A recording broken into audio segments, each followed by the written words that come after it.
mais je crois la vanille pralinée. Donc aujourd'hui, dans l'émission Gossip Choco, on parlera des bienfaits de la madéothérapie avec Laetitia. Comment tu vas? Très bien. Je suis très contente d'être là. Merci de m'avoir invitée. Je t'en prie. Moi aussi, je suis très honorée de te voir. Enfin. Oui, merci. Alors, il y a tellement de questions parce que pour moi, madéothérapie, c'est devenu un phénomène de mode. On en voit tellement sur les réseaux sociaux qu'on ne sait pas où aller, par qui se faire masser, qu'est-ce que ça signifie vraiment.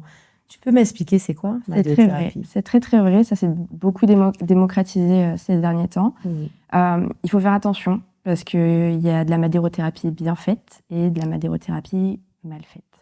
Il est très important de bien se renseigner et de bien discuter avec sa thérapeute avant de se lancer dans un soin. Parce que malheureusement, quand c'est mal fait, on peut sortir avec des bleus. Donc, posez bien vos questions au thérapeute et si elles vous disent que d'avoir des bleus, c'est normal, fuyez. Alors, pour moi, avoir des bleus, je pensais que c'était normal. Hein. J'ai déjà essayé et effectivement, non seulement je souffrais, mais j'avais beaucoup d'ecchymoses et je me disais que c'est normal, comme la professionnelle a cassé la graisse, donc c'est peut-être normal que le fameux rouleau que vous passez sur le corps me laisse autant de marques. Autant bleu. Eh ben, en fait, non, la madérothérapie, c'est un massage qui est doux. Quand c'est fait correctement, c'est un massage qui est profond. Ça casse les graisses, mais sans faire mal. En fait, quand on fait mal, on fait un travail qui est contre-productif puisque le corps va se défendre et c'est là qu'on va avoir des bleus, on va avoir des ecchymoses et puis finalement, au lieu de dégonfler, on va gonfler. Exactement. C'est exactement ça. Donc, la madérothérapie bien faite, c'est un massage doux. On doit pouvoir s'endormir, dans certains cas, quand on arrive à se détendre et à lâcher prise quand on est avec sa thérapeute. Oui. On ressort, on est bien dégonflé, parce qu'il y a un drainage qui se fait. Donc, il y a un drainage lymphatique, il y a une circulation sanguine qui se met en route. Donc, quand on est sur une période de perte de poids, où on se dit, allez, ça y est, là, je suis motivée, je me lance, et ben, ça facilite la perte de poids. Le sang circule, ça circule dans les muscles, ça circule dans le corps. Pour les sportifs, c'est très très bon pour la récupération. Okay. Donc c'est vraiment, pour moi, un massage santé. Alors oui, c'est très à la mode. C'est très à la mode de par le fait qu'il y a beaucoup de femmes aujourd'hui qui se font opérer. Donc c'est lié aux opérations de chirurgie esthétique. Mais il faut savoir qu'on n'utilise pas d'instruments en bois en post-opératoire. Okay. Voilà. Alors, je ne suis pas spécialisée, je ne suis pas formée en post-opératoire, mais je suis en capacité de dire qu'en post-opératoire, il n'y a pas d'instrument en bois. Ça fait combien de temps que tu fais ça? Ça fait 1 an. Ok. Ouais, ça fait 1 an. Je me suis lancée. J'ai été massée. J'ai été formée par une des filles qui a, on va dire, la plus belle réputation et qui a, je pense, les meilleures clés, en tout cas sur l'île de la Martinique, les meilleures clés pour former et donner en fait la bonne parole. Okay. Donc je suis vraiment très contente et très honorée qu'elle m'ait formée. Elle m'a accompagnée, elle m'a corrigée. C'est quoi son prénom? Je peux donner son prénom. Elle s'appelle Sonia. Ok, d'accord. Elle s'appelle Sonia. Et ouais, franchement, je la remercierai jamais assez de m'avoir formée et de m'avoir donné en fait des vraies clés pour faire du bon travail. Mais qu'est-ce qui t'a attiré dans ça pour te lancer? Mais c'est elle. En fait, j'allais vraiment pas bien dans mon travail. Tu faisais quoi avant? Je vendais des cuisines. Oh. Ouais, je vendais des cuisines. J'ai failli dire le slogan, mais on va pas en faire de la pub. Non, ça. En tout cas, je faisais des cuisines et en fait, j'étais au bout du rouleau. Et en fait, elle est tombée, on va dire comme un ange. Comme un ange. Oui. Et en fait, elle m'a mis ça dans les mains et je la remercierai jamais assez. Et donc maintenant, tu as l'amour pour ça? Franchement, ouais. Les moments que je passe avec les femmes que je vois au cabinet, franchement, ça n'a pas de prix. Ça n'a pas de prix. Le massage, c'est un moment où on vient se détendre. C'est un moment où, quand on crée un vrai lien avec sa masseuse, on peut lâcher ce qui ne va pas. J'ai des filles, des fois, en massage, qui pleurent, qui lâchent en fait tout ce qui ne va pas. Okay. J'en ai qui dorment, j'en ai qui vont papoter. On va passer 1 heure et demie à refaire le monde. Moi, si je viens, c'est que je vais ronfler. Et je vais t'écouter ronfler avec plaisir. Pour quelqu'un qui a mobilité réduite, comme moi, qui a une jambe qui enfle tout le temps, est-ce que c'est une bonne chose ou pas? Alors oui, en fait, c'est très très bon. En l'occurrence, quand on a été victime d'un accident et qu'on a été opéré, on peut avoir des problèmes de circulation sanguine et du coup de circulation de la lymphe. Donc se faire masser, ça peut être très judicieux parce que soulager la circulation sanguine, ça va améliorer en fait ta condition, ta marche, ton confort. Donc oui, tu peux faire de la madérothérapie à partir du moment où ta cicatrisation elle est bien terminée et que ton médecin t'a dit c'est ok, vous pouvez vous faire masser. Ok, d'accord. Est-ce que toute personne peut faire cela? Non. Non, dans certains cas, comme des gens qui sont atteints de cancer ou qui ont eu un cancer en rémission, on va éviter parce que le fait de stimuler la lymphe, en fait, ça peut malheureusement relancer certains cancers. Je sais que le phénomène de mode commence à être les BBL. Tu sais qu'il y a un bon marché aussi à apprendre dessus. Oui. Est-ce que tu as pensé à faire ta formation pour ce genre de massage post-opératoire? Alors oui, j'y pense. Maintenant, quand je regarde la réalité, c'est qu'il y a beaucoup de masseuses. Et il y a beaucoup de masseuses qui sont en train de se former à la chirurgie esthétique. Et en fait, plus je croise de femmes, et plus je me dis que peut-être que en fait, je devrais me spécialiser plus sur des femmes qui vont avoir de la ménopause, de la préménopause, les femmes qui ont eu des enfants, parce que du coup, il y a un petit peu moins de masseuses pour elles. Les madéothérapie, vous êtes très nombreuses pour tensionner. C'est ça. Mais si tu veux, le problème d'être très nombreuse, c'est qu'au bout d'un moment, il n'y a plus assez de clientes pour une seule et même personne. Exactement. Donc, très honnêtement, je pense faire la formation parce que j'aime apprendre et que si on me demande, je pourrais toujours recevoir. Mais j'avoue que j'aime beaucoup travailler avec les femmes qu'on oublie, celles qui ne sont pas à la mode. C'est vrai. En tout cas, sache que tu es la vitrine de ton entreprise. Merci. Parce que, oui, il faut dire ce qu'il en est. Oui. Parce que malheureusement, parfois, nous avons dans tout ce qui est esthétique, beauté, nous avons des femmes qui donnent des conseils, qui font des massages pour perdre du poids et qui ne représentent pas à peu près ce qu'elles font. Est-ce que avant d'aller vers ce chemin, tu te faisais toi-même masser? Oui. Oui, absolument. Et en fait, ça a été comme une évidence quand elle m'a dit viens avec moi, viens apprendre. Donc oui, je savais où j'allais. Je savais où j'allais et c'est que du bonheur. C'est que du bonheur. Je ne pensais pas prendre autant de plaisir à passer autant de temps avec les femmes. Ok. Ouais. Parce que les hommes viennent. Oui, je commence à en avoir quelques-uns. Ah, je leur ouvre la porte. Ça a été un peu timide au début. Je ne vais pas dire que j'en ai 50, mais j'en ai 2-3 qui viennent régulièrement. Je m'en tiens au massage ventre, parce que la madéro... Oui, c'est ventre et dos. Ouais, et fesses, et cuisses. Et je ne fais pas les fesses et les cuisses des hommes. Ça, je me demande, c'est pas ce qui les intéresse. Non, ils ont plutôt envie de perdre le ventre. C'est surtout au niveau des poignées d'amour. Exactement. C'est exactement pour ça qu'ils viennent.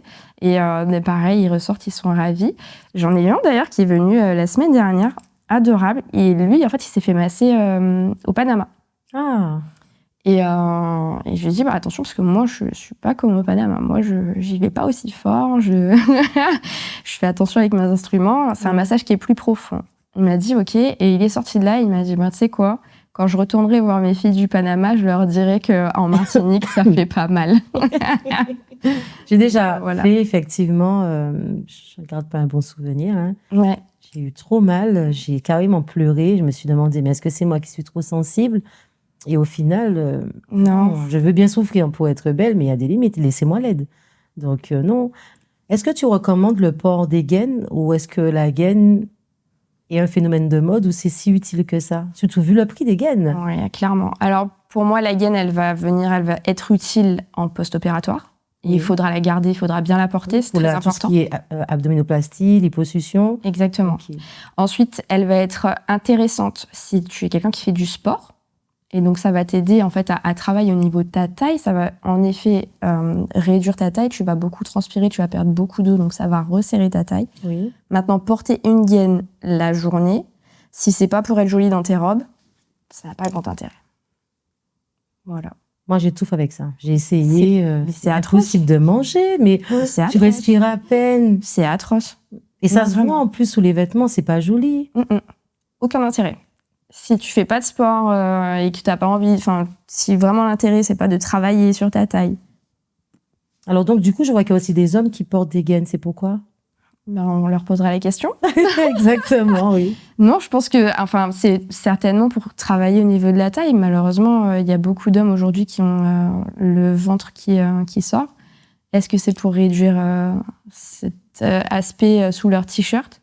Alors, j'ai posé la question parce que dans certains instituts, lorsqu'on se fait masser, certains mettent du film alimentaire sur le ventre. Ouais. Et conseille de garder la gaine le long de la journée. Je ne sais pas.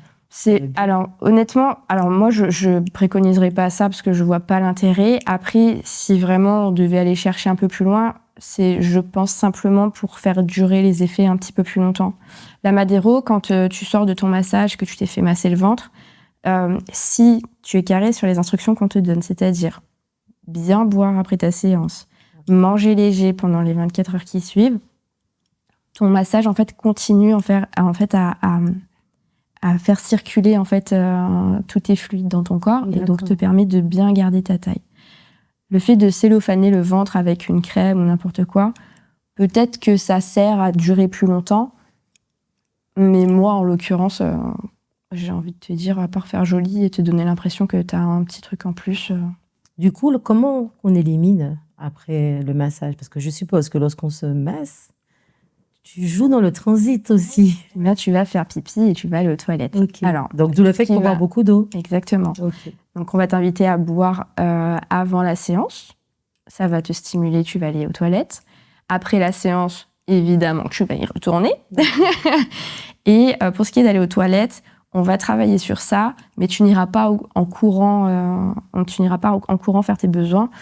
Ça peut venir courant de journée, ça peut venir le lendemain. Ça dépend vraiment de ton transit originel. Si tu as un transit lent, si tu as un transit rapide. Mais en tout cas, ça aide vraiment si tu as des problèmes de constipation. Ou même pour certaines, des fois, c'est des problèmes à l'inverse où elles vont faire facilement des diarrhées.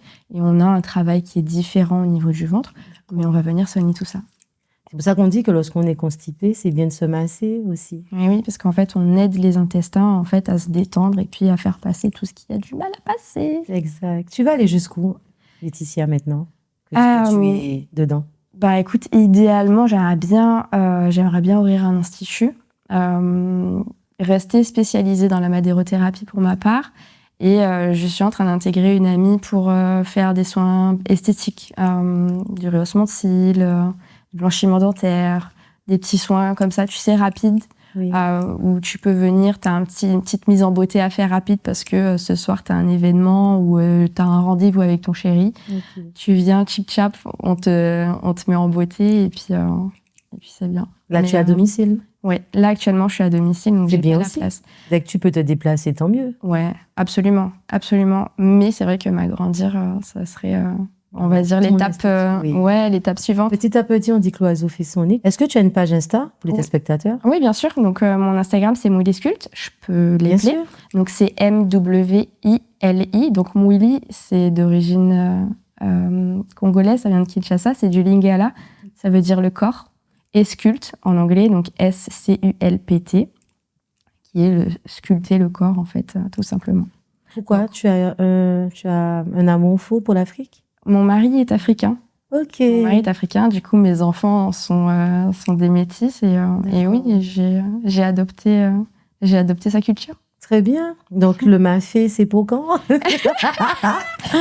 Quand tu veux. Alors, du coup, chez lui, c'est pas le mafé, c'est poulet mayo. Poulet mayo? Ouais. Poulet mayo? Ouais. C'est pas le poulet rôti avec de la mayonnaise, c'est vraiment de la street food congolaise. Ah ouais? Ouais. C'est un truc incroyable où tu vas manger ça. Je vais utiliser des mots qu'on connaît pas. Ouais. Tu vas manger du poulet qui va être cuit à l'étouffée dans des feuilles de banane avec des petits légumes. Et en fait, tu manges ça avec et il fait ça à la maison en Martinique? Ouais. Eh ben. Ouais. Avec de la chikwang, c'est une pâte de manioc.